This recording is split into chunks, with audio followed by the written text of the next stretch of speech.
gets very sort of difficult to actually have this same expectation and to keep renewing after such a long time. And I guess I just felt that it was time for Ezard. I felt it was time. Yep, it was time, and it was all on a high, and it was just time. This is the Deep in the Weeds podcast. I'm Anthony Huckstep. Restaurants are not the gold mine some think. With an industry average profit of 4%, margins are slim at best.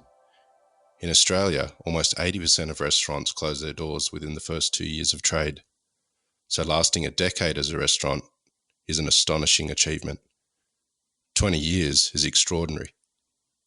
A pandemic puts things in a different realm, and the true impact of the pandemic is beginning to take its toll on many operators. Teage Ezard is an award-winning chef and restaurateur, and behind some of Australia's best restaurants, Ginger Boy and Melbourne's institution, Ezard. Teague, how are you going? Good, mate. How are you? I'm good. Thanks for joining us. I know we've got quite a few things to talk about, and it's been a pretty tough period of time for you with the restaurant. Can you tell us the decision that you've made just recently in regards to Ezard and how the pandemic has affected that? Yeah, well, the pandemic, no one knew that was coming. I guess for me, it's kind of bittersweet. Knowing that we had an option with the lease that was rising, it sort of coincided with the time of the pandemic. And prior to it hitting, I think there was a good 12 months or so that we were thinking about, do we renew? We've got one more renewal to go. It's been 20 years. And just in the end, it came down to gut feel, I think, really for me. I've been working in this industry for a very long time, and I was actually one of the apprentices coming through when the last recession hit, and I do remember the many restaurant closures and the many job losses and all the statistics you don't want to know about. And it came as a reminder that, I didn't want to be a statistic. I'm not saying that I would be, but there's that fear and there's that risk that you could just risk all and try and sort of push through a very difficult period. And, So the decision to close was very well thought out. It didn't come lightly. It was a very hard decision to make, but it was made on a good balance of. I guess I've got some very good people that I talk to that are very wise. So it was a concerted decision based on, I guess, myself and also on others. What was the impact on staff and you of the decision to close Ezard? Oh, look, it was devastating. Yeah, devastating.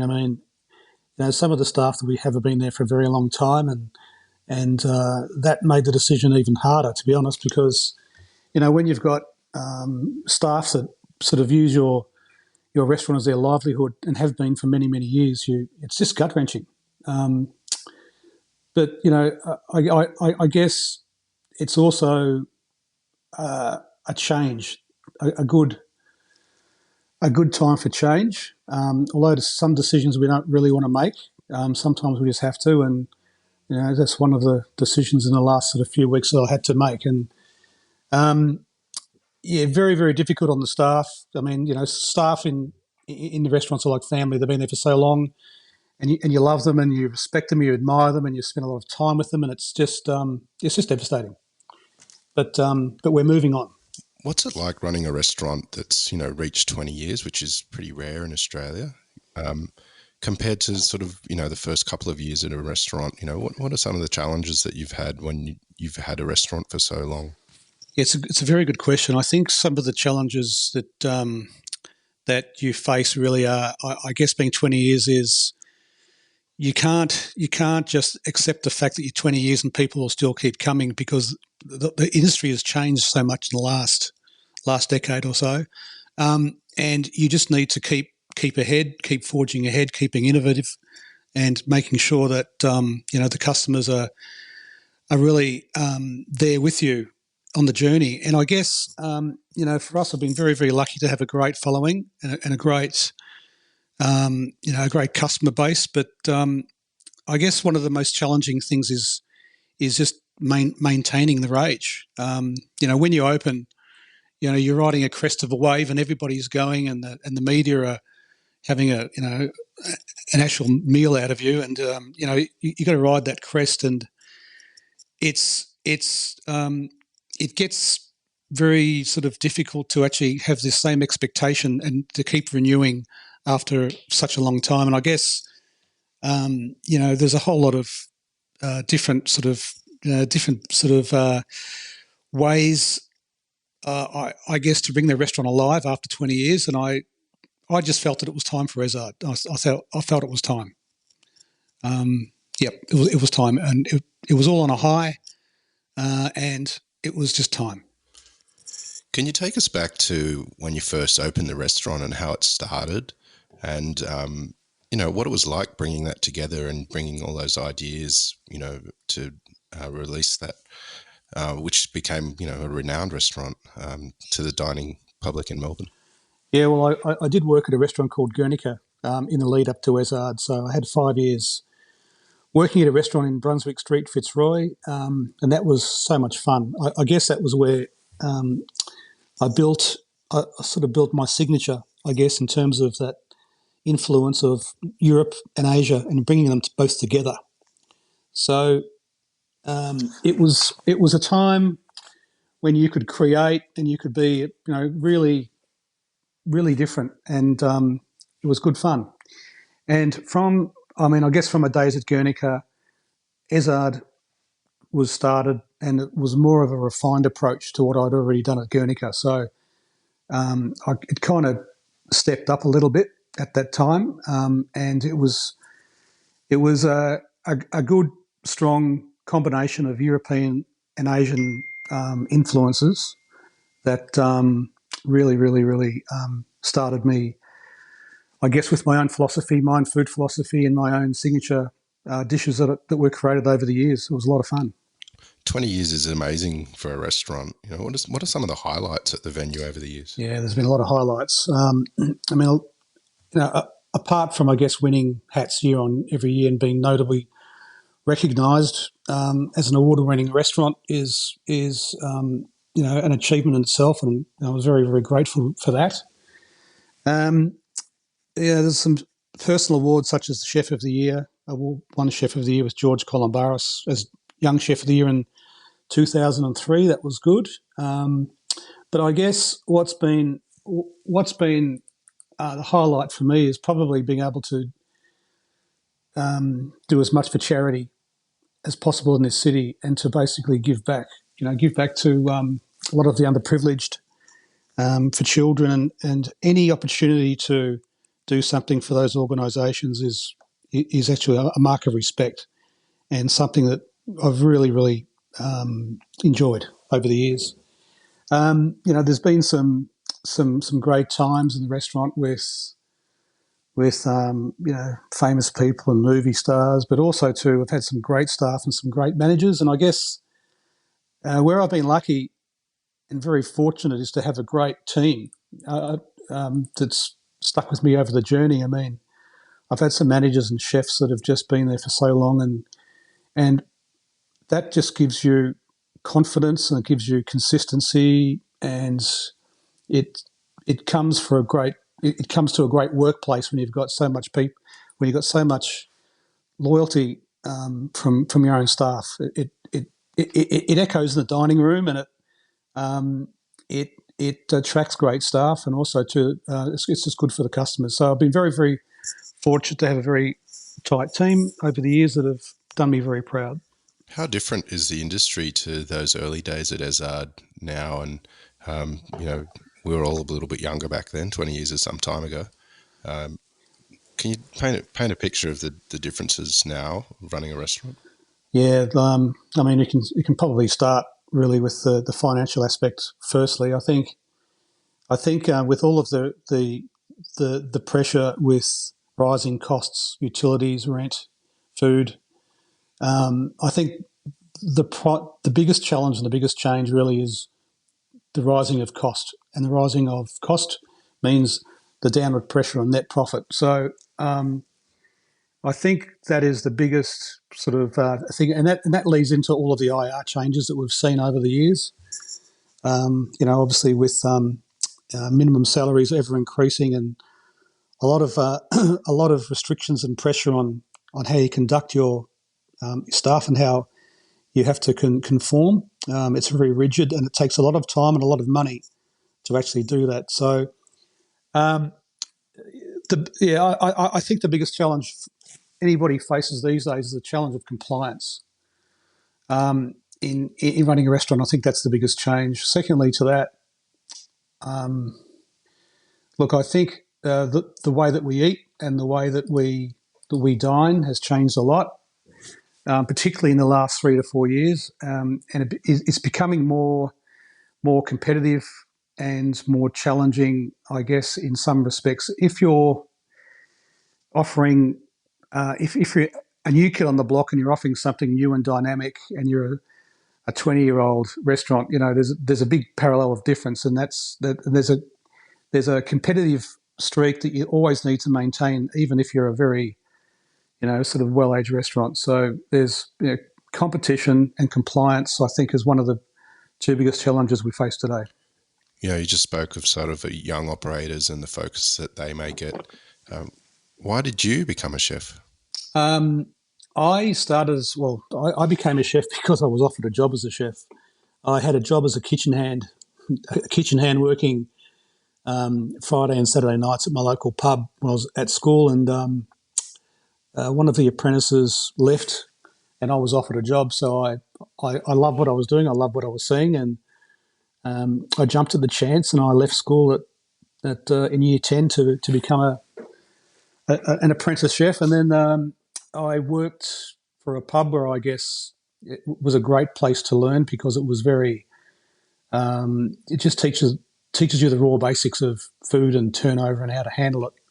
And then I went on to restaurants in my second year to Two Faces in South Yarra, and I've maintained a restaurant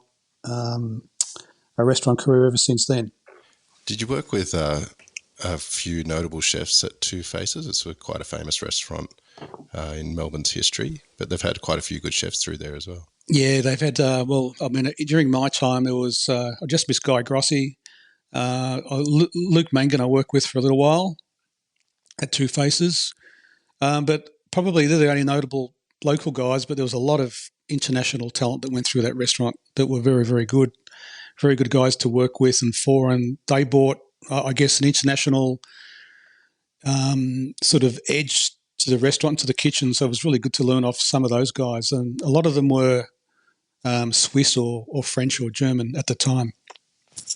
Yeah, so that was a lot of fun. How important has the international work has been throughout your career, and what's your feeling about how they've been treated during this pandemic, and the future of the industry and the reliance on them? Yeah, well, look, I have to tell you how I feel in a way they've been singled out. I think that the international workers have brought such a great flavour to this city of ours. I mean, Melbourne is just rich of culture and food and just in history, and these guys that come to work for us add to that layer of, sort of that layer of the internationalism that helps this city in our culture and our restaurants. I mean, without them, we really, really need them. I think that they're understated, and I think in the situation that they're currently in, it's just awful. I mean, we have a few that we've had to lay off and stand down that aren't receiving an income, and you're in the middle of a pandemic, and you're looking at your staff and they're not being looked after. It's very, very difficult, very, very hard, and I feel that needs to change. I really do. Do you think there'll be a new approach to hospitality on the other side of this pandemic, and that it's shone a light on the real day-to-day issues that perhaps can be changed and will be changed? Yeah, look, I think that the whole thing about coming out of this, well, first of all, there'll be there's obviously a big shake-up occurring that is happening before us, and I think whoever who are the players that come out of all of this, will have an industry that'll be very, very different to what it's been. I think there'll be a lot of positive change in that pre-ticketed sales will occur. I think that happens in the US at the moment. I can't see that happening now here. I think you'll see more of a commitment of diners and really an understanding from diners as to how difficult this industry really is. So I think that there'll be a more serious side of the approach towards the industry coming out of this that could only sing a positive phrase to us, because at the end of the day, we're all trying to run a business. And obviously with all of the COVID compliance things that you need to be doing within your restaurant is from, obviously from all the sanitation, from the checks with all your staff, all of the sanitation that you've got to continually do in between table breaks. I mean, that form, I think, will continue to be with us for another few years until they maybe possibly find a vaccine. So there'll be a lot of different standards in how we treat our restaurants and our dining rooms and how we prepare for the customer. How have you been in this period? You've made a pretty important and difficult decision to close a restaurant that you've had for so long. Has this experience changed you moving forward? Yeah, look, it has changed me. I really, going through the process, obviously I'm finding a great deal of support with my comrades in the industry, and we're there to support each other. But when you've got an individual restaurant branded with your own name, I guess there's a form of ego attached with that, which is something that I really did release a good 12 months ago, because I had made a conscious decision that in order to keep a restaurant branded with your own name open, you need to be in a very good space about that and be quite confident and make decisions based upon, I guess, the business value rather than the emotional or the ego value, if you know what I mean. So, I've been stumbling around for a little bit, not feeling the greatest about it, but I do know in my heart of hearts that I've made a great decision. So I guess, Anthony, I've kind of moved on. Yeah. What are you going to miss from Ezard? First thing I'm going to miss is the staff. The loyalty that they've shown and provided me over the years, and the people who have worked there and were still working there up until we closed. I'm going to miss them the most, but I'm also going to miss a lot of the loyal customers that have been coming in for years who I've befriended that I can't sort of cater for in that four walls or that environment anymore. I'm going to miss the people that have reached out to me that have been so supportive of me and been, I guess, helped me celebrate over the years the achievements. I'm going to miss that, but I think the most I'm going to really miss is that I'm a fine dining lover. I love casual food, and there's a space for me always to be eating casually, but I'm a fine dining guy, so I'm really going to miss the cuisine greatly. However, I'm planning it to come back in a different form, so that'll be something in the future that will be different, but something I'm working on. Well, let's look at the future a bit. You've mentioned that you're moving forward, and that there are positives to come out of this. What is in the future for you following the closure of Ezard? Well, I think I can do is, I think for me really is what I've learned in the last 20 years or so is something that I need to apply, that I want to apply to my next decision. I think the whole thing about is where I can come from my head and my heart, not from my hands. And I think that there's a fair bit of learning that I've done and what I've created. And I think for me, it's just about using all of that, combining it all, and wrapping it up, and just getting some confidence in going forward with something that's totally new. And that's what I'm looking forward to the most. And I think In this day and age, the newness and the reinvention is upon us, and I see some fantastic restaurateurs in Melbourne, and so Chris Lucas and Andrew McConnell, and I mean they're the sort of guys that keep reinventing and reimagining, and I think that they're just at the top of their game, and they are providing the benchmark, and they're the ones to look to. So I guess these guys are. I guess you can easily say that you sort of want to follow that lead a little bit in making the decisions, but breaking away in your own mould. But they've certainly created the benchmark. A little earlier, you sort of shared how much Yep. you love fine dining. What are some of the great fine dining experiences that you've had on the planet? Yeah, well, I've had a lot of. I had a great deal of fine dining fond memories in Asia when I was opening up a restaurant in Hong Kong with my wife Tina. That was good. I ate at some restaurants through KL that were unique.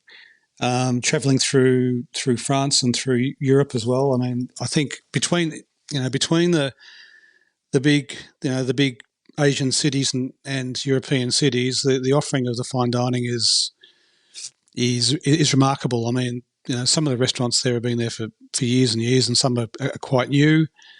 And I think sort of the rise of the Michelin star guide throughout Asia over the last number of years has seen a rise of some really, really good restaurants that need to be celebrated. But I think I probably think one of my long-term restaurants that I love the most is L'Edion in Paris. That's a Michelin star three dining. It's a terrific experience. And the French Laundry in the US, just out of Frisco. So they're two of the best meals that I've ever had. Given the circumstances with the pandemic and the industry, attempting to open up again, where do you see fine dining? Is it somewhere that's a bit off into the future, or do you think it'll be reinvented? What's your thoughts about that style of eating? I think there's always a place of fine dining in every city in the world. I think the big difference here is the population or the mass of the population that really you're catering to in a market of fine dining at the moment. I think it's a smaller market going into a recession.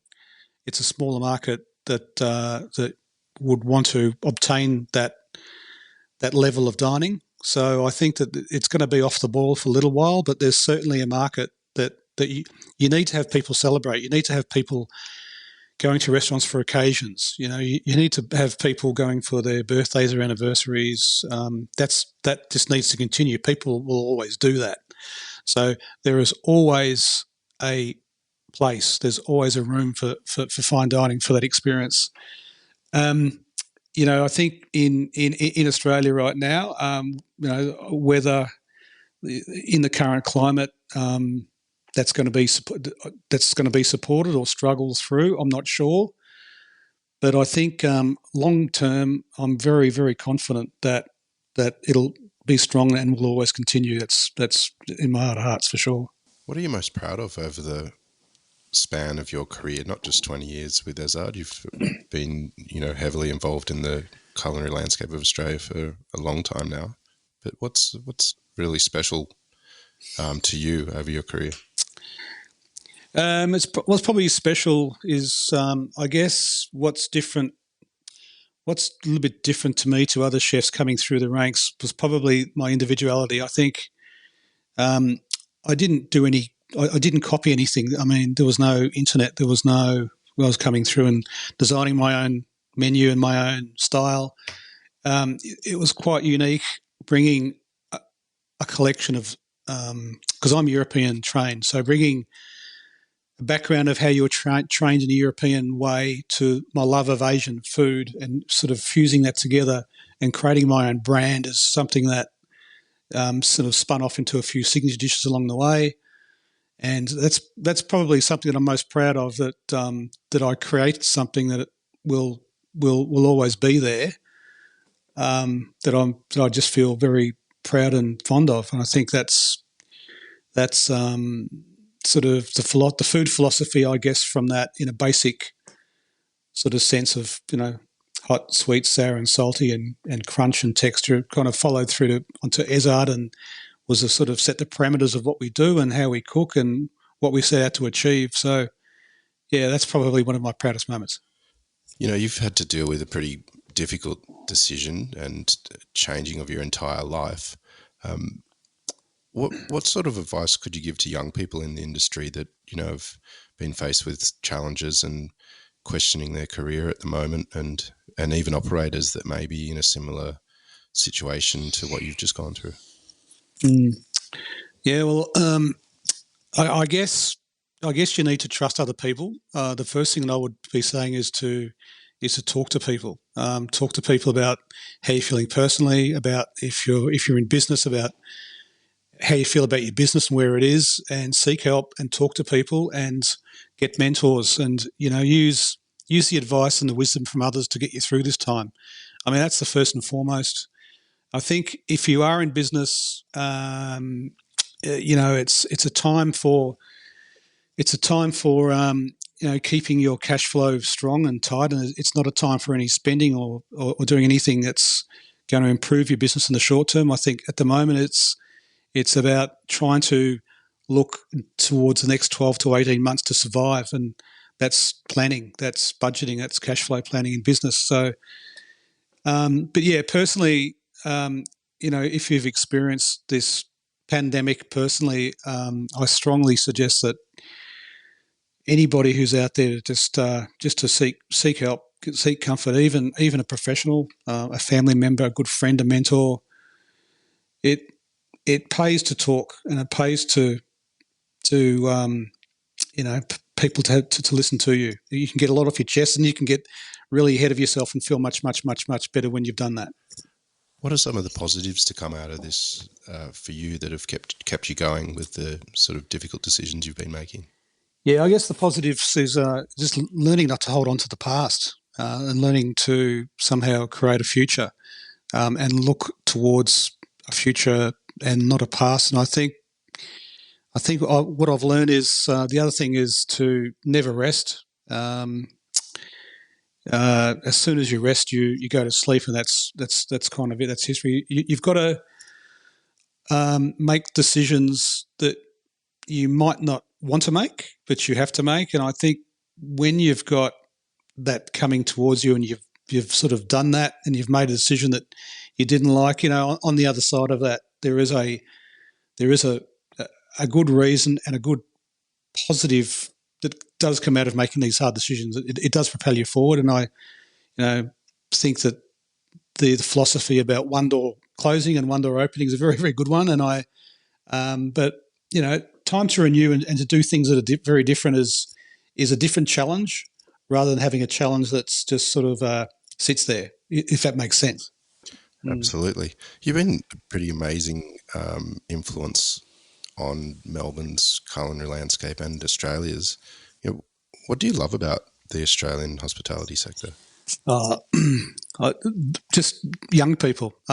Very working with employing young people who come from different circumstances, different countries, different. I mean, you're bringing a woven fabric together when you're employing a vast number of people that are just very unique and very different. I mean, that's what I love the most, is seeing how you can bring something together in an environment that works, and it gives other people an advantage as well in life. And I think the other thing is just making a contribution, I guess, to the Melbourne and Sydney dining environment over the last sort of 10 years has been great, great for me. And I feel that the contribution that I've put in has been good, and I've really, really enjoyed it.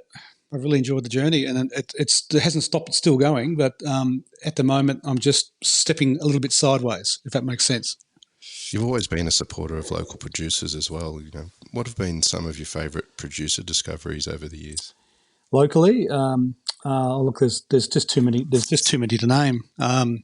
Way too many to name without singling anybody out. But I think where the producers in this country are all different is they're very unique. They're very unique, and I tell you, the bar has risen in the last 10 years. The bar has risen dramatically to the point where, some of the stuff that's being churned out of these producers is just mind-boggling. And the good thing about some of these producers is that it's a family history now, where a chicken farm or a beef farm, it just runs through the family. So you're only going to see that when it runs through a family heirloom, it's only going to become better and stronger and fitter as it goes, because not only is the second or third generation passing on an older technique to a younger farmer, but the younger farmer's got a lot more wisdom through IT, through marketing, through how they push their product forward. So not only in this country are other producers becoming better, but they're becoming more marketable and becoming more savvy, and we really are a leader in the world. Absolutely. What does the next year hold for you, and do you have any sort of hints or ideas of what the next step will be for you and Tina? Yeah, well, consolidation, I think, is the first thing that we're doing right now. Is we're just consolidating behind the scenes, and that we want to see how that looks, I guess, coming out of the pandemic. And I think for us, we've always been in a position where we've self-funded our enterprises, and we don't have any partners. So what we will do is we will be looking at doing different models moving forward, and that is different ways of conducting business. And in order for us to do that, we need to take a step back and just consolidate and spend some time getting through this. So, what's coming forward is something that's sort of exciting and equally challenging, but also rewarding, without going too far down the road. But we're just consolidating. I think that's the best way to put it. Well, mate, I know it's been a pretty tough time, and really appreciate you sharing your time with us. Very much looking forward to see what you do in the future, because you're a bloody good bloke and a bloody good cook. So Australia needs something from Teage Ezard again. Yep. Thanks, mate. Keep in touch, and we'll catch up sometime down the track and see how you're going. Sounds terrific, mate. Thanks for the chat. This is the Deep in the Weeds podcast.